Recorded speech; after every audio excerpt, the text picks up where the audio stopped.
Aaron, and welcome back to Box Office Recap. So, March.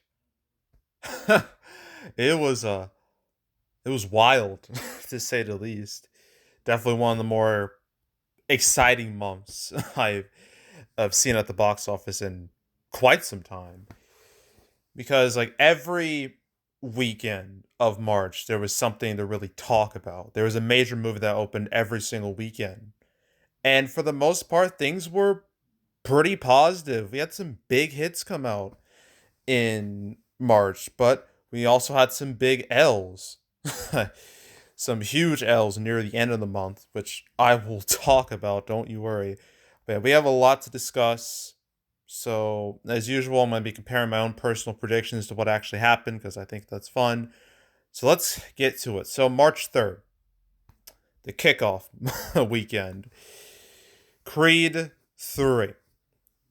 Now, with Creed 3, initially, like several months in advance, I was a little skeptical about this movie's chances because, as you know, like Creed is, the successor to Rocky. Rocky's like the most iconic boxing sports movie of all time. Big old franchise. It got a, I guess, a rebootquel. I think that's what Scream 6 used. I guess rebootquel counts here with Creed, which was a big hit, and you got Creed 2, which was a bigger hit. So naturally, you want to make a Creed 3. But with Creed 3, there's no Rocky. There's no Sylvester Stallone. He's not in this movie. So maybe wonder how many people are going to be interested in Creed 3 without Rocky, without that, you know, him involved. But as the movie got closer and closer to release, I realized those fears are all for nothing. This movie will still do fine, but how fine though? I pred I predicted an opening weekend of 45 to 50 million dollars for my video. Thanks to this movie having really good previews, and I was like, okay, this is fine. But then turns out my prediction was a wee bit too small because it broke that prediction. Opened with $58 million, and I was just like, damn, okay. Like this opening weekend for Creed 3, it decimates the other Creed movies, like in comparison. Creed opened with 29 million, Creed 2 35 million. Granted, those came out on Thanksgiving weekend. They opened on Wednesday, so it's not exactly comparable. Well, it's not comparable at all. But Creed 3 made more in 3 days than Creed 2 made in, yes, 5 days. That had a 5 day opening of 56 million. So that's extremely impressive. And Creed 3's legs have been meh. I thought they'd be a little bit better, but competition definitely had something to do with that. But it's already made past like $154 million domestically, which is by far and away the biggest for any Creed or Rocky movie. And its worldwide total is 268 million, which just blows past the other Creed movies. So undisputed success right here, no doubt about it. Obviously, that they're gonna want to keep going with this, even though, like in the movie, like Adonis Creed like retired, but then he came back thanks to his old friend Damien coming back to his life and causing shit. But so where will Creed go from here? I imagine they want to think about making a Creed 4. I think Michael B. Jordan mentioned he wants to start like a Creed verse of some kind, like on Amazon, because MGM, like, they're owned by Amazon. So yeah, I imagine they're gonna keep going with this. There's no way they're just gonna stop. I refuse to believe that. But I might as well mention this because in my video, I believe I did talk about Jonathan Majors, who was Damien, who was like the big bad of the movie. And I thought, man, like after this and like being the only redeemable part of Ant-Man 3, I was thinking this year was going to be great for him.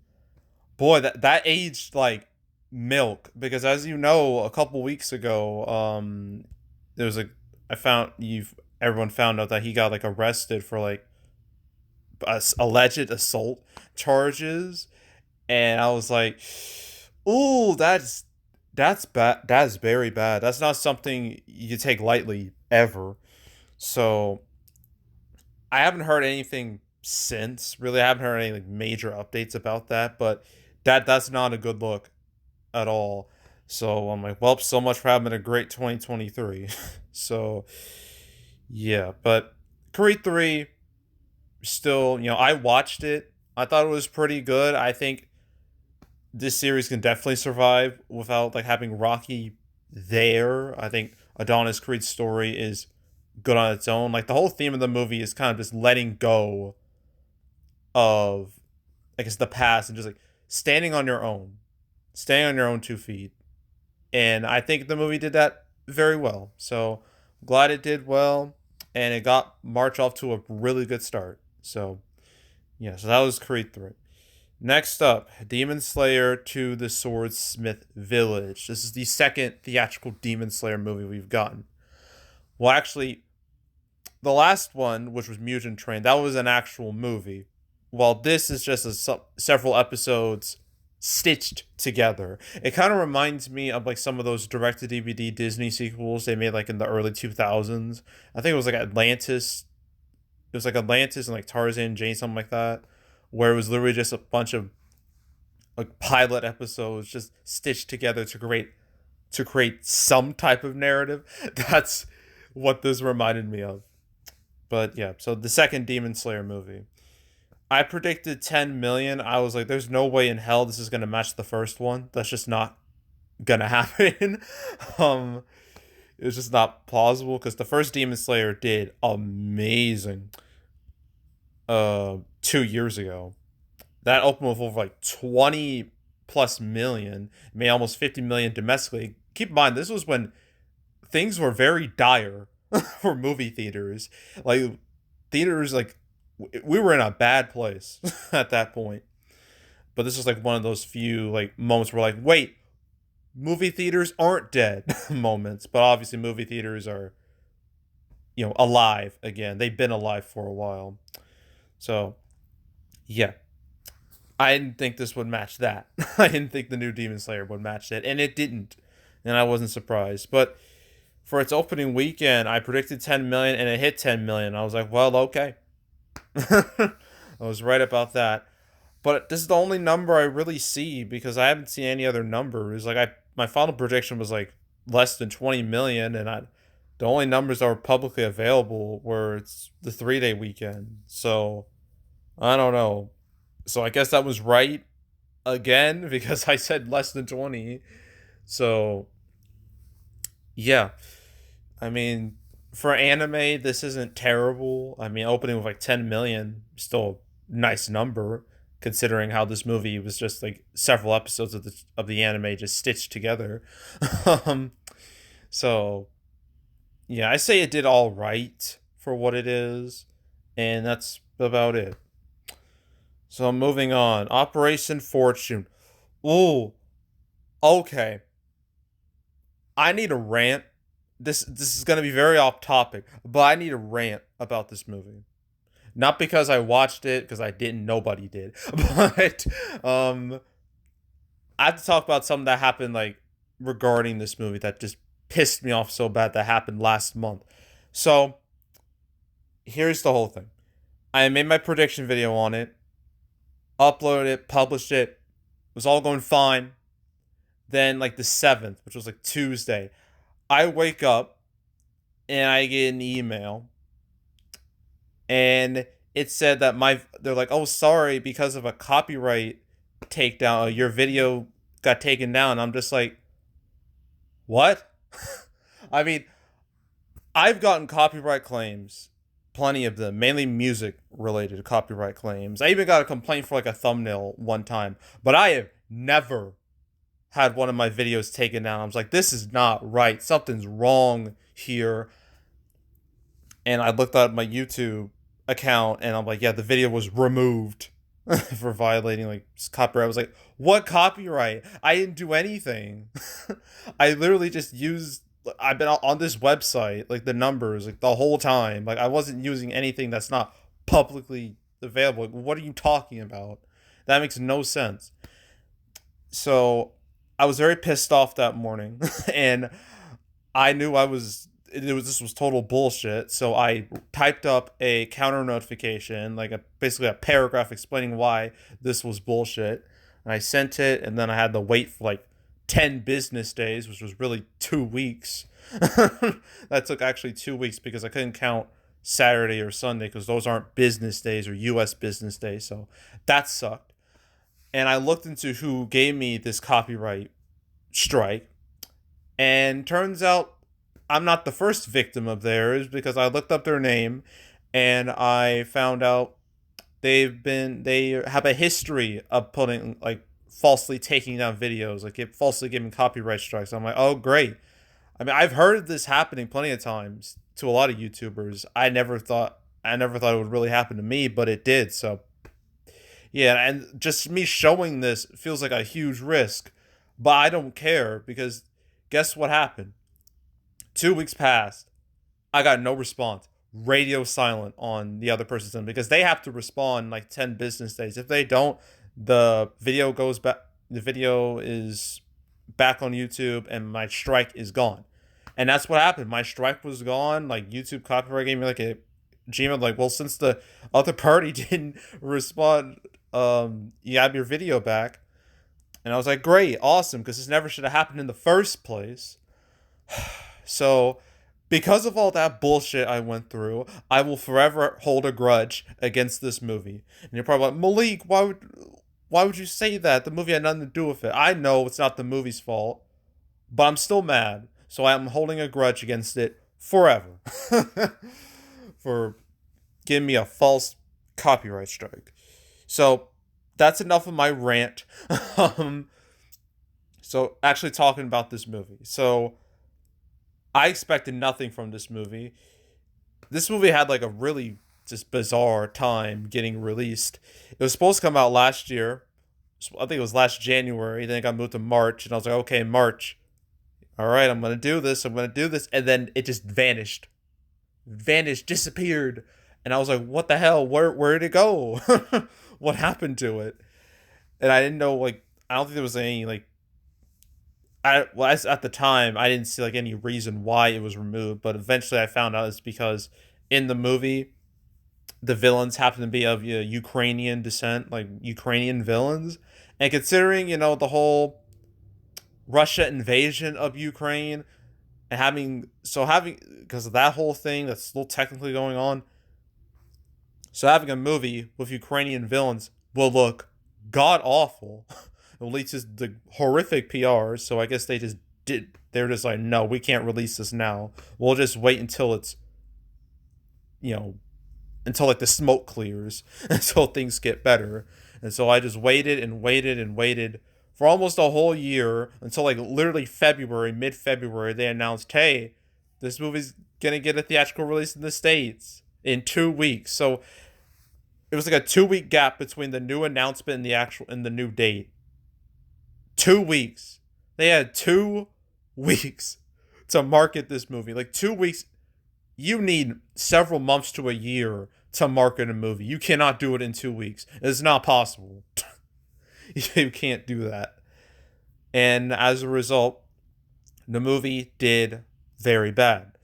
So I predicted an opening weekend of 2 to 3 million. It hit 3, and its final total was like 6 million. So yeah, not surprised. It fell off hard, fell off the face of the mouth. So like, look at that. Fell 59%, then it was out of theaters. So yeah, I'm not surprised about this at all. I mean, like a 2 week marketing campaign, a lot of more appealing movies coming out in March. Yeah, it was screwed. This movie was circling the drain for a very long time. But at least for Guy Ritchie, he had this big L. But at least he has The Covenant later this month in April. I mean, that should do better than this. So there's that. But yeah, bad time for Operation Fortune. It was a big bomb, but it was a bomb I expected. It didn't surprise me. So yeah, so that was the first weekend of March. So it was a very eventful weekend, and that it didn't stop there because the next weekend more stuff happened regarding 65 champions in Scream 6. But first, champions. Okay. So, champions.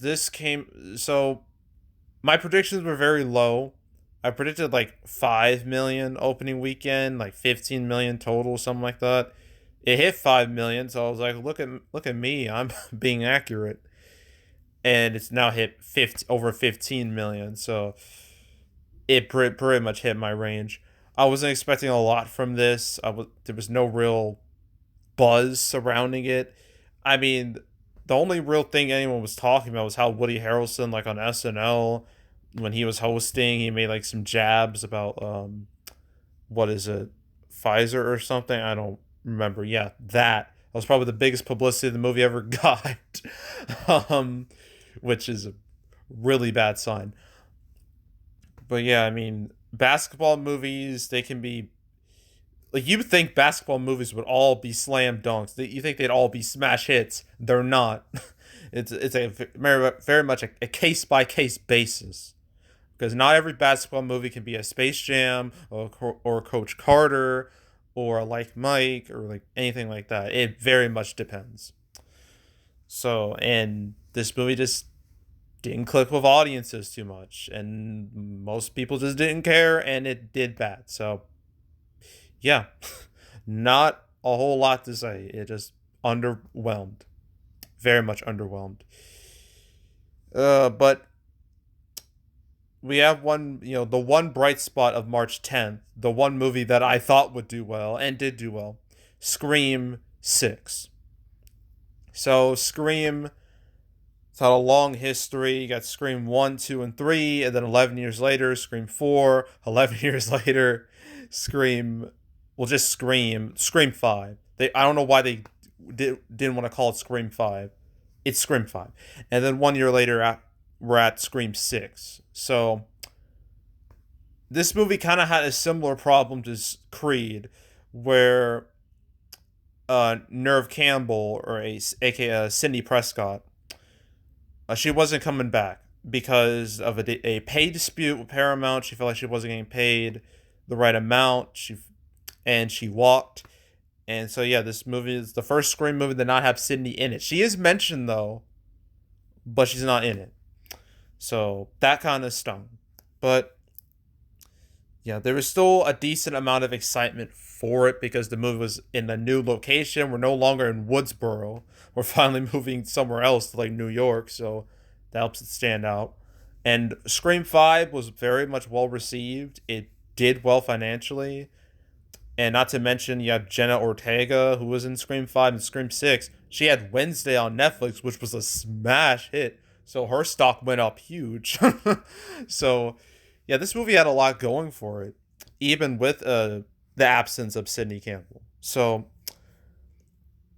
yeah, so my prediction was 40 to 45 million opening weekend, and it hit that 44 million, which is by far and away the biggest opening ever for a Scream movie, finally beating Scream 3. Granted, ticket sales Scream 3 still bigger, but whatever. It doesn't matter.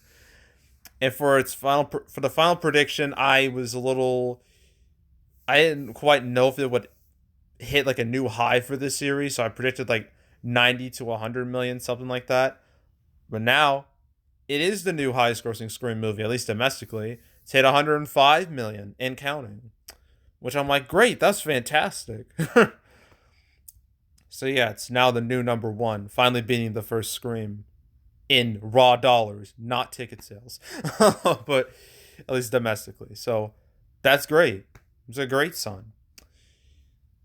So yeah, and I did watch it. I watched, well, last year I watched Scream like 1 and 2, but this year, the weekend, literally days before Scream 6, I watched Scream 3, 4, and 5 before watching Scream 6. I did that.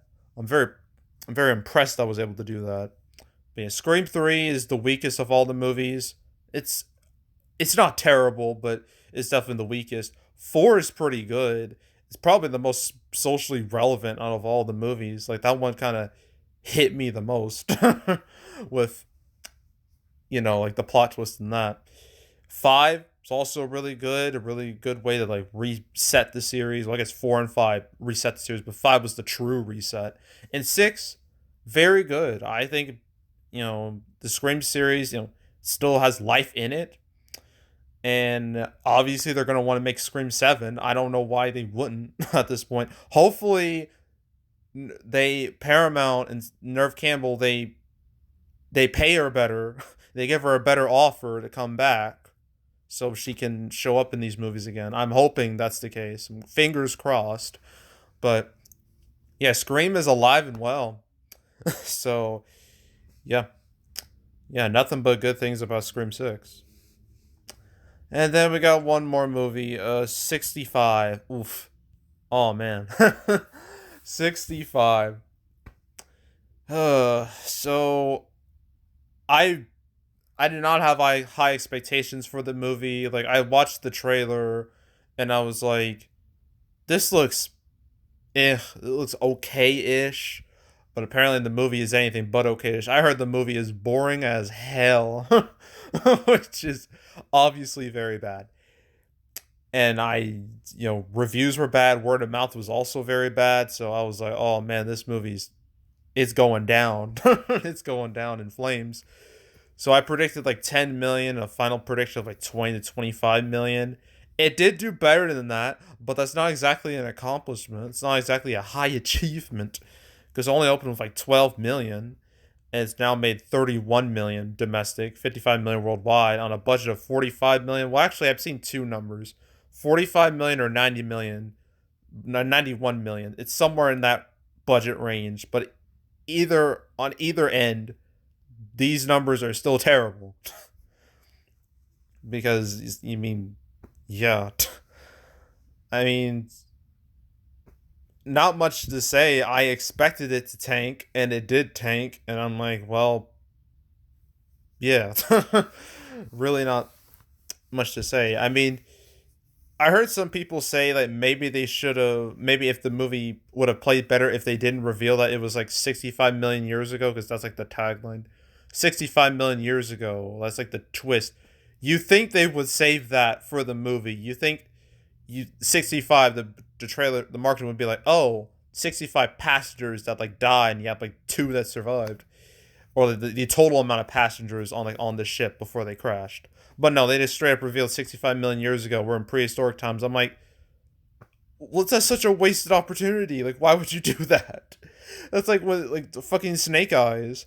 Um, they revealed not only like the end, not only like the final scene in the movie, but the post credit scene in the trailer, both in the trailer, which is unbelievable. That this reminds me of that. Like, I feel like if they hid the fact that it was 65 million years ago, it would have had a much. I imagine it would have helped this box office a bit more, not by a lot, but at least a bit more. So, yeah, 65. It was a bomb, but it was a bomb I saw coming a mile away. So, whatever. Still not the biggest L of the month, but because we're about to get to the biggest L of the month very soon. So yeah, the March 10th, Scream 6 shined, everything else died. So yeah. So yeah, March is going great so far. Scream 3, no, Scream 3, Jesus Christ. Creed 3, Scream 6. New highs for their franchises. Happy times. You know what's not part, what was not part of those happy times?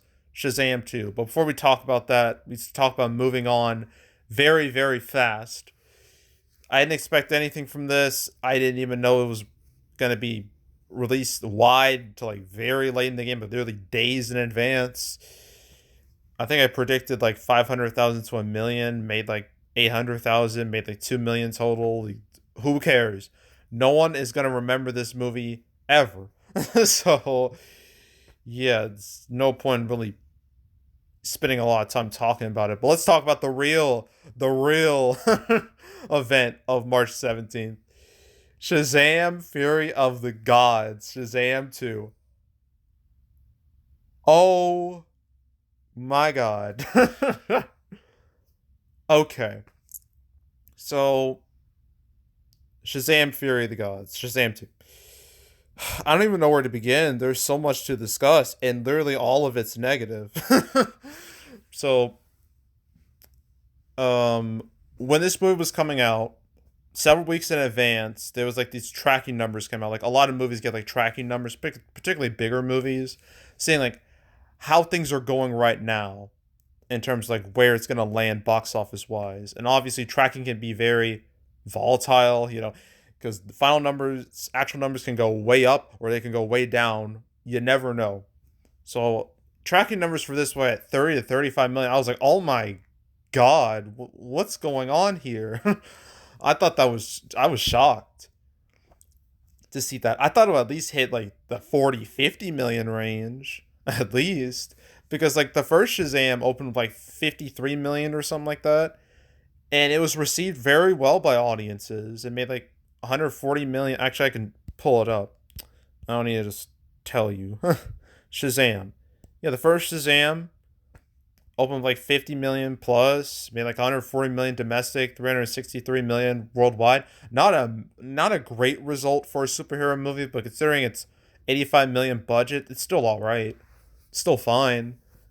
And like with the very positive response it got from audiences, I was like, well, a sequel is a no-brainer, and they gave the sequel a green light, and I thought the movie would, I don't know if it would done about the same. I thought it would at least do slightly worse than the first movie. I thought it would at least hit 50 million opening weekend. This movie wishes it hit 50 million opening weekend because like I noticed there were a lot of bad signs. The hype was not there. There's just no hype, no buzz, no nothing. It was a lot of dead energy. And it got so bad to where even I didn't even care about it. I like literally the week it came out, I was like, "Oh yeah, Shazam 2." Literally the week, like this big budget superhero movie. I forgot it was coming out literally the week of release. That is a that should tell you everything. And things just got worse after that because yeah, it's Thursday previews of 3.4 million, and I was like, that is some of the lowest previews for a superhero movie I've ever seen. Like, it's lower than literally all of them. Even like bombs, like freaking fucking like the Suicide Squad, which had HBO Max like attached to it, and Birds of Prey, Dark Phoenix, those had better preview number. Morbius, those had better preview numbers than Shazam 2. And I was like, holy shit, this movie's gonna be a disaster, isn't it? And it sure enough, it was a disaster because it only opened with like $30 million. And I predicted like when I made my video, I was like, okay, I was thinking 25 to 35 because I knew this movie was gonna tank hard. It hit right in between 30, so it hit my expectations, but I was like, god damn, that is brutal. And it's its worldwide opening weekend was like $65 million, which is just pitiful. For comparison's sake, Black Adam opened with 67 million in the States alone. And Black Adam was a bomb too. So yeah. And things, you think things couldn't get worse, they got worse. Because I had a final prediction of like 70 to 80, no, 70 to 90 million. I thought this movie would have okay-ish legs, even though it was a flop, but it didn't even get that. This movie just, oh, it fell 69% week two. 69%. Man, that's the same drop as Batman v Superman. The only difference is that Batman v Superman opened much, much, much, much, much higher than Shazam 2. And like 69 million, that's one of the worst drops ever for like the genre as a whole. And then things didn't get any better. It fell 51% the next weekend, 66 million.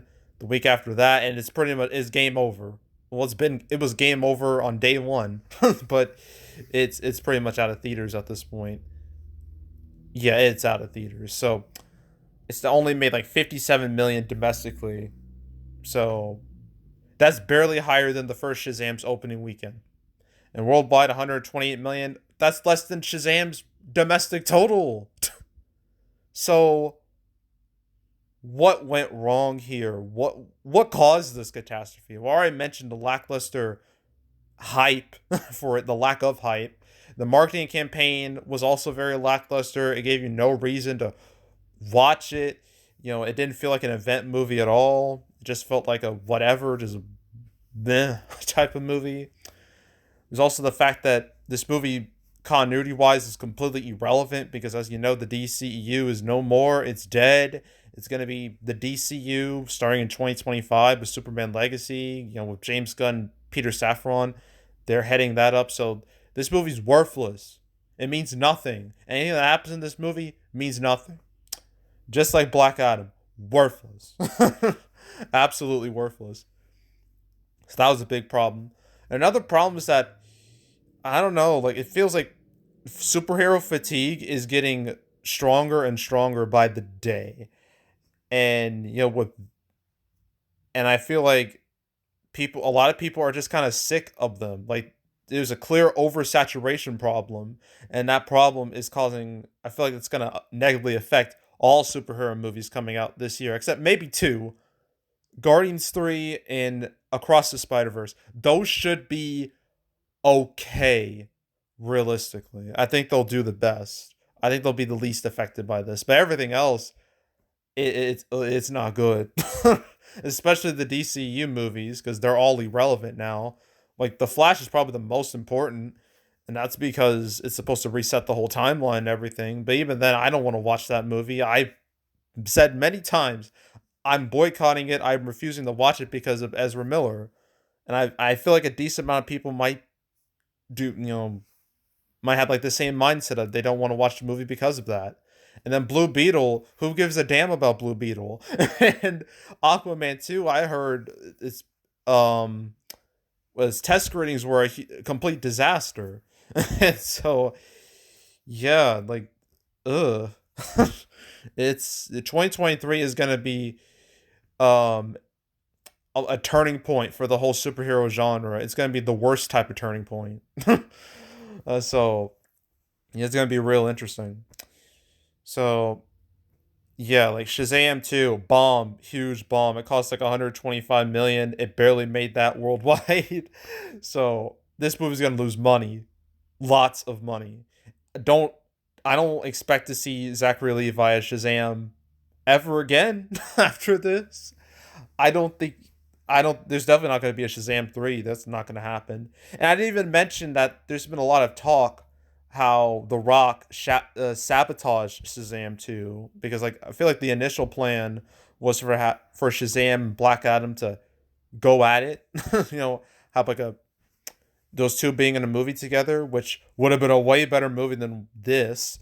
But The Rock, Dwayne didn't want to play ball. He wanted his own movie. He wanted to be away from Shazam, and he got what he wanted, and that movie tanked, and now Shazam 2 tanked. So literally The Rock, if this is true, The Rock killed both his movie and Shazam's movie. You killed two movies. Warner Brothers making those just big brain decisions, as you can see. So yeah, Shazam 2. Huge disaster. Huge disaster. I mean, I wasn't expecting it to do amazing, but I was expecting a whole lot more than this. And I actually planned on watching it, but then I just gave up. I just said, you know what? No. Like being in a theater by myself, watching this, that's depressing. So instead, I watched the first Shazam on HBO Max because I didn't watch that movie originally when it came out, but I watched it instead of watching Shazam 2, and that was I made a wise choice doing that because the first Shazam is actually pretty good. I really enjoyed it. I don't think Shazam 2 is going to be on HBO Max next month, so I guess that'll be my chance. Or I'm sorry, Max. just Max next month. So maybe I'll watch it then. But yeah, Shazam 2. Oof. Ugh, fat L here for Warner Brothers. They have not been having a good year at all, and I don't think it's going to get any better. I feel like their only hope is Barbie at this point. That's the one movie I see that could do really well, mainly because of internet hype and just general hype. But yeah, Warner Brothers, their 2023 has not been good to them. So we're moving right along. So after all that negativity, we got something positive to talk about again for March 24th. That's John Wick Chapter 4. Let's discuss that. So John Wick 4. Ooh, I had high expectations for this movie because John Wick is one of the most interesting franchises I've ever seen. Especially what I've learned recently that the first John Wick almost never even got off the ground. Like they almost canceled it like 2 weeks before it was set to film, but they didn't, and it was filmed, and then like literally Lionsgate like bought the movie and they gave it a release date like 2 months in advance. But John Wick, it did decently at the box office. It made like opened like 14 million, made like 43 million domestic, 76 million worldwide on a budget of 30 million. That's fine, but it got a much bigger audience like on home media and in the ancillary markets, and that audience fueled the sequel because the sequel opened with 30 million, made 92 million domestic, 171 million worldwide, and like that's like more than doubling the first movie. So Lionsgate was like, "Oh shoot, we might have something big here." So John Wick 3, they gave that the summer treatment, gave it a mid-May release date. They were hella confident, and they were right to be confident because opened with 56 million, made 171 million domestic, 327 million worldwide, and now they got a brand new big-time franchise. So naturally, they'd want to keep going. And after some delays, like a 2-year delay, we got John Wick Chapter 4. So, yeah, in the John Wick movies, they're loved by millions for being like some of the best action movies ever. Definitely was the best action movies of like the modern era.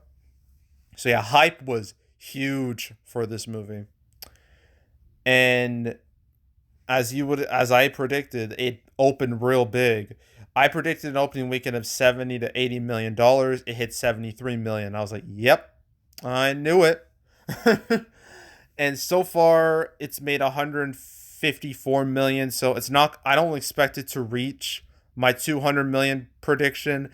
I feel like that may have been a little too a little too high because obviously although the movie was well received, there's going to be a bit of front loading because all the fans were going to watch it like the first weekend, and that's what happened.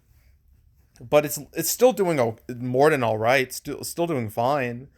It's made over 300 million, so it will. Definitely expect it to be the biggest John Wick movie worldwide. So, I mean, that's great, obviously. And I watched the movie. I watched this Thursday night. I did not give a damn that it was 3 hours.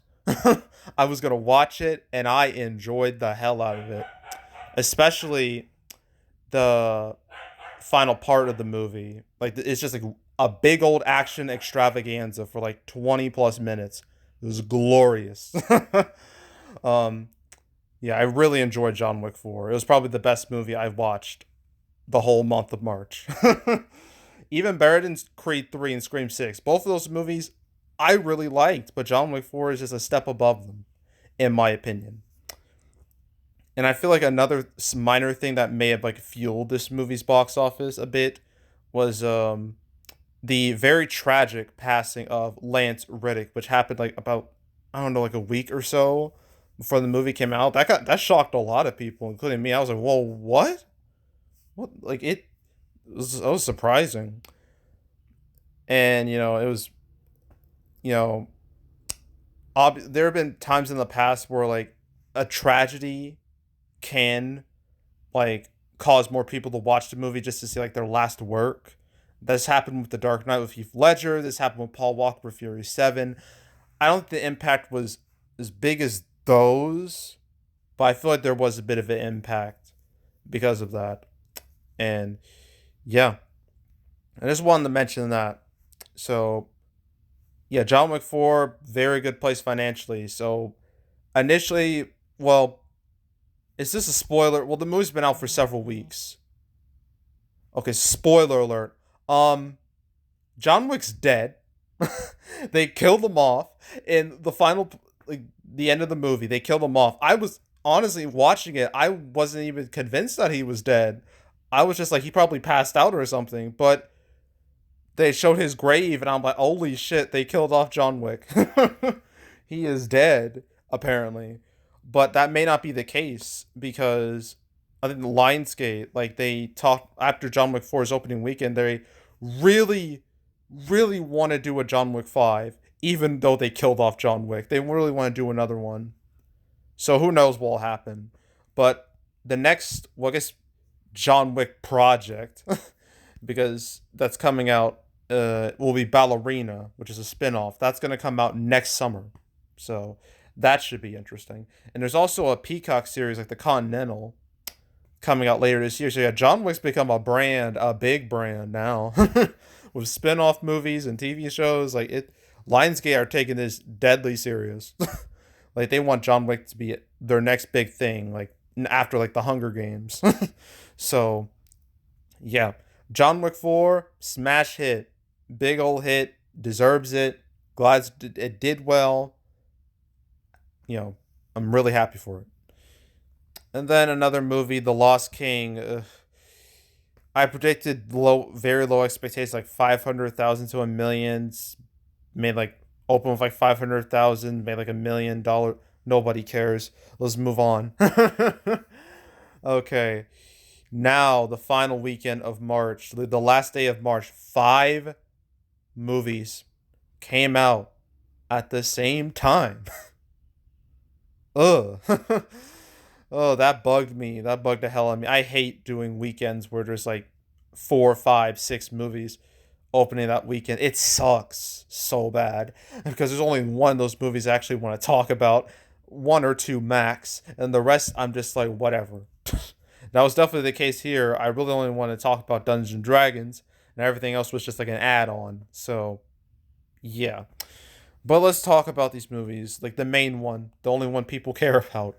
Dungeons and Dragons Honor Among Thieves. Okay. So going into well, I haven't watched the movie. I'm planning on watching it tomorrow, okay? In April. I know I'm a little late, but I will watch it tomorrow. That's the plan I have. And but yeah, anywho, the movie itself. I watched previews, I watched trailers, and the movie didn't it looked really mediocre at first glance. It looked very mediocre. It just looked kind of generic. It just made the movie just look like it tried to be like a Marvel esque Dungeons and Dragons movie, and I don't think anyone was really looking forward to that. And yeah, I didn't have high hopes for it. I think it was gonna be a dud, at least quality wise would be a dud, and box office wise too.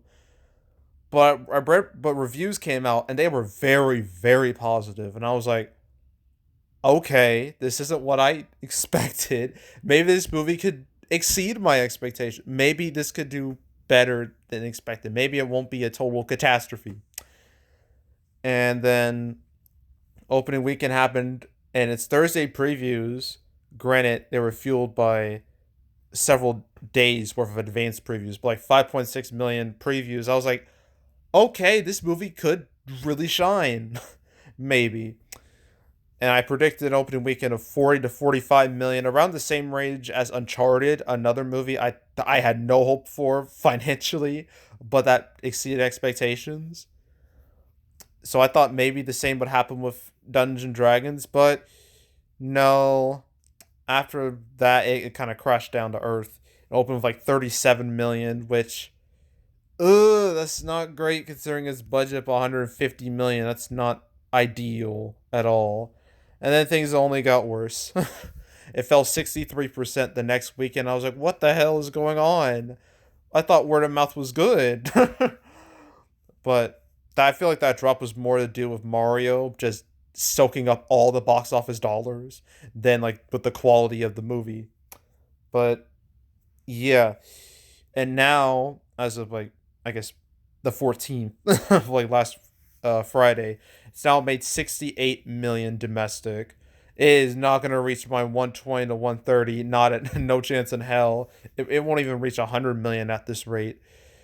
It might reach like 80 to 90 million probably, which is again that's not good at all. It's pretty bad considering it's 150 million cost. It'll probably so yeah. Ooh.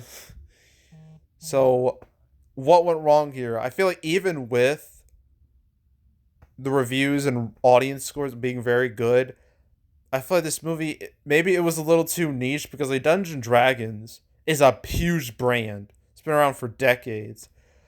But like the thing is, I feel like this movie only really like it tried to appeal outside of the Dungeons and Dragons crowd, but I don't think it exceeded too well at that. I feel like only Dungeons and Dragons fans watched it, and everyone else just kind of shrugged their shoulders and just said, "Eh, whatever." So I feel like that's what happened here. But kudos for Paramount. Kudos for them trying. They tried their best. Trying to sell this movie outside that core audience. But I feel like they could have done better. But I don't know. Maybe they didn't want to show off the best stuff in the movie. Like I get that, but by showing off some of the more mediocre or worst parts of it, you make the whole movie look bad. You make people not want to watch it. So, eh. So yeah. This movie's definitely, I'd say it's probably going to be more of a tragic failure. It leans more towards tragic failure. When I watch, I feel like I'm going to enjoy it. And I feel like this movie might have a second life once it hits streaming and like the PVOD, like the ancillary market. Once it hits that, it might have a second chance at life. I feel like that could happen. Or I feel like this movie will have a cult following in a few years. So it's got that going for it. As something Shazam 2 will never have. And it has made more money than Shazam 2. So there's that. There's that, small piece of comfort. You made more than Shazam 2. So yeah, it's kind of a shame the movie didn't do well at all, but what can you do? What can you do? So yeah, it's a real shame. But it was still like head and shoulders above everything else that came out that weekend. Because next up, we have, I guess, A Good Person would be next. So A Good Person, I didn't expect anything from this. I expected like 500,000 to a million opening weekend, like 3, 4, 5 million total. This movie wishes it got that. It only opened with like 800 something. No, wait, no. Okay, so this movie opened like 500 theaters and opened with like 800,000. I thought it would do better second weekend because it expanded a bit. No, it fell to 35%. So its per theater average was cut in half, which is obviously that's a death sentence. And then it fell off the face of the earth after that. So it only made like $2 million. I wasn't surprised. There was like no publicity for this movie. Reviews weren't that good. No one gave a damn, and that was it. So moving on. Okay, what's next? His Only Son. This is like a faith-based movie, and it's one of those faith-based movies that kind of came out of nowhere. I wasn't expecting it to release until like the very last minute, and then it did. I was like, well, I guess I'm talking about it. And I predicted $5 million, and I mainly predict that because I saw early numbers for it. I was like, wow, this is better than I expected. I feel like I should use these numbers. I should go by these early numbers. So I did. It opened with like 5.5 million and is now made 11.5 million. So I think I said less than 15 million. So it hit my range. I mean, considering the complete lack of publicity for this movie, these results aren't too bad. They're not bad at all. Even though this movie's doomed to just collapse entirely because this movie released like a week before Easter. Obviously, Easter is synonymous with, the rebirth of the death and rebirth of Jesus and Easter eggs. So it's like Christmas, how Christmas is connected with the birth of Jesus and Santa. same same thing, pretty much. Same type of thing. So I didn't expect this movie would have a long life, but considering its circumstances, these numbers aren't bad. They're not bad at all.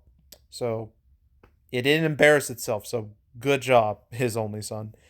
All right, next up is Spinning Gold. This is the most interesting out of all these movies, at least box office wise, because I don't have box office numbers for this. I have nothing. Box office numbers were never released for this movie. Ever. I made a prediction video. I expected it to be released, and they never did. Never did. It's crazy. I was really curious. I was waiting. Maybe it's like delayed or something, but no, they just never came out. I was like, oh, because I predicted like 250,000, like no, $0 to 500,000 like opening weekend, like a million or so total. I don't even think it hit 500,000 total. If they're like the fact that they never released numbers really tells me that they are hella embarrassed about its box office. That's what I think. And apparently there was like a lot of issues with the movie. It was filmed like in 2019. There's a lot of issues with like the people who are in the movie, with like all the bands and whatnot, and like all the music artists in there. It is a mess. It's kind of a fascinating mess though. But yeah, because there's no box office, so I can't really say much of anything. But I'm gonna imagine the movie did god awful, maybe worst of all time, god awful. That's what I think. And last and certainly least, really, 1001. So I predicted opening weekend of like $1 million. I didn't think it would do that well because movies that appeal more towards like art house esque movies, they have not been doing great since like theaters reopened. Like during this new era we're in, they have not popped off at all. None of them have really. I didn't expect anything from this, and we had opened with like 1.8 million, so it exceeded my expectations. But my final predictions was like 3, 4, 5 ish million. I think it's only made like 3 million so far. Its legs are abysmal. It felt like 67%.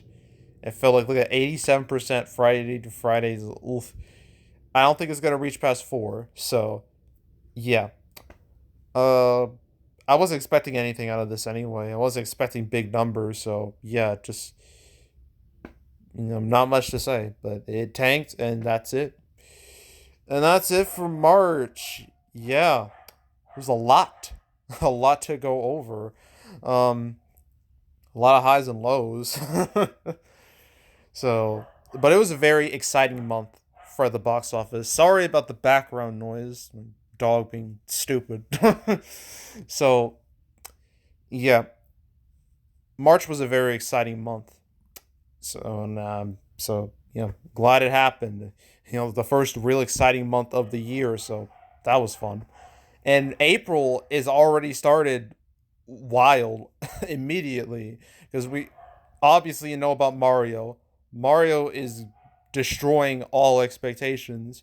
It's already made 283 million domestically in like not even 2 weeks. Like, and the second weekend hasn't even been completed yet. Like, it's literally been out for like how many days? Let me see. How many days? 10 days. It's made 280 some million in 10 days. Wild stuff. But I will go over Mario once I do my April recap in May.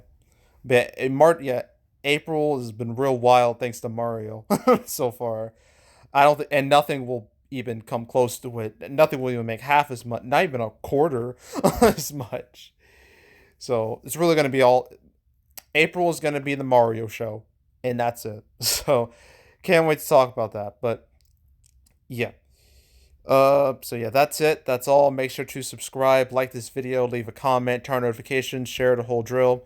Want to check out more videos like this? Got playlists on our homepage, all previous recap videos I made on the channel. You want to watch any of those from this year or the past few years I've been doing this, you can go right ahead. There's also box office predictions where I predict box office for all movies, pretty much all major wide releases. I've done prediction videos for every single movie I've talked about here. So if you want to watch any of those, see like my own like more detailed thoughts on their how I thought they would do, you can go right ahead, watch all those. There's also the canceled series where I go over all the movies that were supposed to come out but didn't. I know some of these movies I've talked about in canceled episodes. I know I talked about Creed 3, Operation Fortune, Scream 6, Champions, 65, moving on, Shazam Fury of the Gods, John Wick Chapter 4, Dungeons and Dragons, 1001, and I believe that's it. Those are all the ones I really talked about. So if you want to watch those episodes wherever they are, if you want to find them, it's like 185 episodes. So you want to watch any of those episodes, any of them from beginning to now, I highly encourage you to do that. So go do it. And yeah, that's it. That's all. I am out. Goodbye.